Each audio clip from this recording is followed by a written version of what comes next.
as you see, we have one of the 4 guests who stays on stage with me. Benjamin, you are here as the representative of the National Students' Union.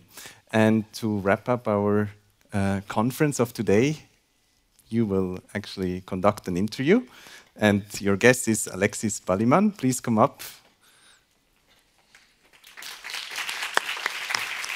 Hello. Alexis, you are, I will introduce you and then I will hand over to you. So Alexis, you are Switzerland's youth delegate for climate from this year on until 2025.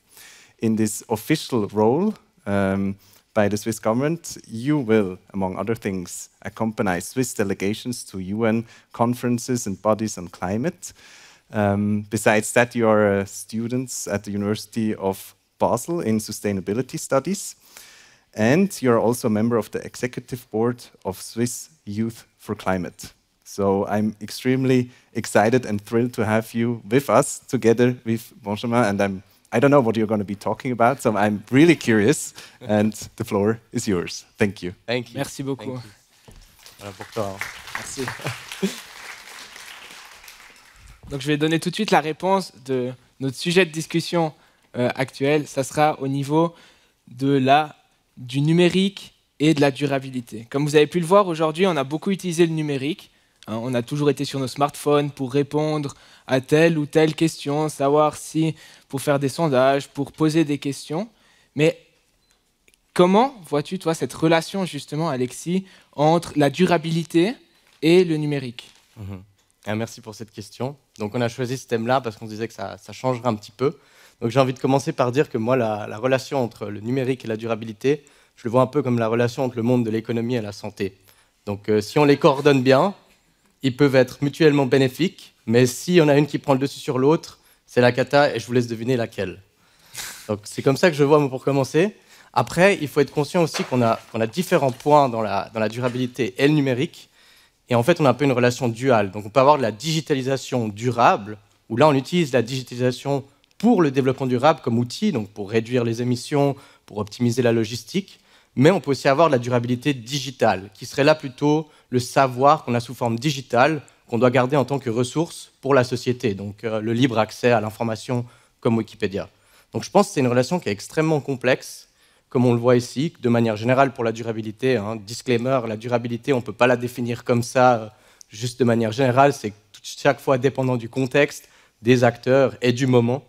Mais donc c'est ça que je dirais à ce niveau-là. Très bien, merci beaucoup. Donc je vais réagir tout de suite sur ce que tu disais. Donc on peut parler maintenant de l'impact, tu parlais un peu de la santé, tout ça, mais l'impact plus particulièrement de la durabilité sur le monde. Et plus particulier dans le contexte dans lequel on est ici sur le monde des études et l'éducation. Et quel est l'impact de cette durabilité et de cette numérisation ? Et de cette numérisation, oui, tout à fait. Alors il faut savoir que donc, aujourd'hui, on le voit tous, dans un monde extrêmement numérisé. Pour vous dire, j'ai fait des petites recherches et selon un rapport sur l'empreinte environnementale du monde numérique, on a 34 milliards d'équipements digitaux, ce qui fait environ 8 par personne, parce qu'on a environ 4 milliards à utiliser des objets numériques. Et donc tout ça, bien sûr, cette moyenne cache des grandes disparités géographiques. Tout ça, ça représente environ 5% de la consommation mondiale d'électricité et 4% des émissions de gaz à effet de serre. Donc c'est quand même quelque chose. C'est pas un petit truc comme ça qu'on fait le dimanche.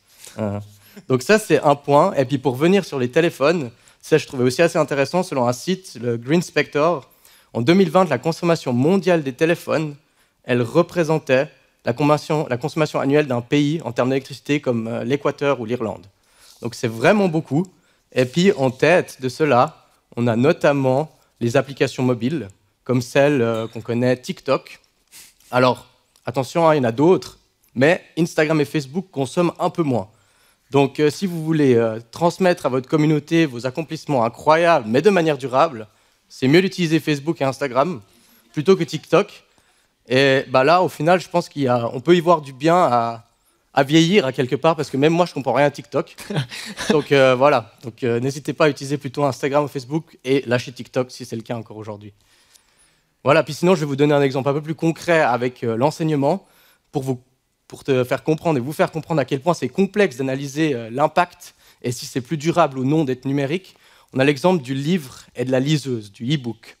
Donc en fait, un livre, là, dans l'étude que j'ai analysée, on estime qu'il y a 350 pages par livre. Donc ça peut être le cas pour certaines facultés, dont la tienne, j'imagine. Ça pourrait bien. Voilà. Donc un livre, pour la production et le transport, c'est 1,3 kg de CO2. Une liseuse, pour la totalité, c'est 42 kg de CO2. Donc vous pouvez faire le calcul.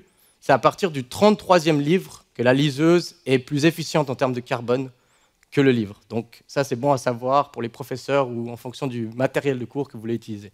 Donc ça fait quand même quelques années, même en droit, hein, d'avoir autant de 33 livres, c'est quand même beaucoup. C'est quand même pas mal, ouais. En effet. Donc tu parlais un peu de toutes ces problématiques au niveau de l'électricité, de la grosse consommation qu'il y a, l'investissement énorme que toute cette nouvelle génération et cette nouvelle durabilité, ce problème numérique a. Selon toi, quels sont les changements qui sont primordiaux et nécessaires? Ouais, alors, je pense qu'il y a beaucoup de changements à apporter. Mais pour moi, de manière personnelle, après je peux vous dire ce que je vois dans la science, mais de manière personnelle, je pense qu'il y a un problème de fond, c'est de savoir qu'est-ce qu'on veut accomplir avec la numérisation.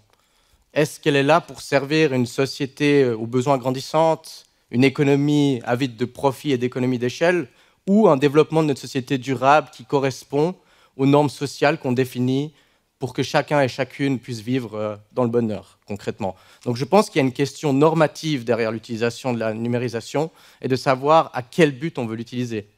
Je peux te donner une statistique, là, si je la retrouve, parce que voilà, en tant qu'étudiant, j'ai un peu des feuilles partout. Voilà, actuellement, il y a 36% des cas d'utilisation de l'intelligence artificielle dans l'industrie qui sont utilisés pour la personnalisation des produits et des services. Donc on pousse encore plus le consommateur à acheter plus grâce à l'intelligence artificielle. Pourquoi pas plutôt utiliser l'intelligence artificielle dans un cadre éducatif ou dans un cadre plus durable pour pousser les gens à agir de manière plus durable? Donc il y a vraiment cette question-là de la norme, de qu'est-ce qu'on veut accomplir en tant que société avec le numérique. Et après, si je devrais te donner peut-être une ou deux informations concernant ce que dit la science, donc il y a un rapport sur la digitalisation de la durabilité qui a été fait par l'Université technique de Berlin, et ils expliquent qu'il y a plusieurs principes clés. Et un principe clé, c'est notamment la suffisance. Donc évidemment, il faut se contenter plutôt de peu que de plus. Parce qu'on ne peut pas continuer comme ça. J'ai une autre statistique qui le prouve. En 2030, la demande mondiale du cuivre, de lithium et de cobalt, qui sont donc des ingrédients de base pour tous les appareils numériques, elle dépassera les capacités de production. Donc on ne pourra tout simplement plus le faire, en fait. Donc on a intérêt à prendre de l'avance et déjà un peu réduire la consommation. Ou aussi la circularité. C'est un terme qu'on connaît tous. Ça s'applique aussi à la numérisation pour des modèles de production circulaire, car aujourd'hui, la production mondiale de déchets, en 2014, elle était déjà haute, et ils prévoient que d'ici 2030, elle soit 100% plus haute. Donc effectivement, il y a pas mal de boulot, il y a pas mal de pain sur la planche, comme on dit, mais je pense qu'en réfléchissant à l'aspect normatif, qu'est-ce qu'on veut faire avec la durabilité, et en appliquant des principes d'efficience, de suffisance, de circularité et de résilience, on peut faire en sorte que la numérisation devienne un allié de la durabilité. Merci pour tous ces conseils. Donc, avant d'arriver à la dernière question, j'aimerais te remercier grandement d'amener ton regard d'expert sur ce sujet. Donc, on parlait ce matin, je pense que vous vous rappelez, d'un monde avec des universités sans murs. Donc, je vais arriver à ma dernière question en passant par là. Comment, toi, tu vois l'avenir? Est-ce que tu vois la possibilité d'avoir plus aucun mur à nos universités, donc tout en numérisation, ou pas spécialement? Ouais, c'est une question difficile parce qu'il y a des avantages et des désavantages. Moi, je vois un avantage concret et personnellement, je suis un étudiant qui fonctionne comme ça. J'ai besoin d'interagir avec le professeur, de poser la question pour comprendre, pour internaliser le savoir à quelque part. Donc, c'est important d'avoir cette... Et puis, c'est aussi une relation humaine. On doit continuer d'échanger le savoir de manière humaine. On ne peut pas tous être derrière son écran tous les jours et faire que ça. D'un autre côté, la science prouve qu'effectivement, l'impact de l'éducation, son plus grand impact, ce n'est pas d'utiliser du papier, mais c'est plutôt de gérer des bâtiments sur place, de faire en sorte que tous les élèves se déplacent au lieu d'études. Mais ne me comprenez pas de manière fausse, je ne veux pas que l'éducation perde en qualité et qu'on se tourne vers un mode d'éducation numérisé. Je pense qu'il faut trouver un équilibre entre les deux. Et cet équilibre, il doit se faire en fonction des domaines. Et puis, il faut voir les bénéfices qu'on peut avoir. D'un côté, on peut avoir des bénéfices environnementaux grâce en travaillant en ligne. Peut-être aussi un bénéfice social, parce que voilà, ça peut être sympa d'étudier de temps à autre sur son canapé en training plutôt que d'aller au cours. Mais bon, de manière générale, comme je disais, il faut aller en cours, il faut avoir cet échange. Et je pense que l'éducation ne devrait pas être, comment dire, le domaine où on tape dessus en termes d'impact environnemental, car il y a un autre point clé là-dedans, c'est qu'on ne peut pas comprendre la complexité de la durabilité sans être éduqué. Donc on a besoin de l'éducation pour comprendre la durabilité et agir de manière durable. Merci beaucoup pour ces réponses. Moi aussi, personnellement, j'aime bien de temps en temps rester en survêt sur mon canapé, on va pas se mentir, c'est cool. Mais il y a quand même tout ce côté social aussi de la présence dans les universités qui est très importante et qui est primordiale. Et on l'a vu pendant le Covid aussi, je pense que ça a été compliqué pour de nombreux étudiants de rester tout le temps derrière l'ordinateur. Donc voilà, c'est ma façon de conclure en fait cette petite discussion. Merci beaucoup pour ta présence et tes réponses éclairées. Merci à toi, Benjamin. Merci pour l'invitation.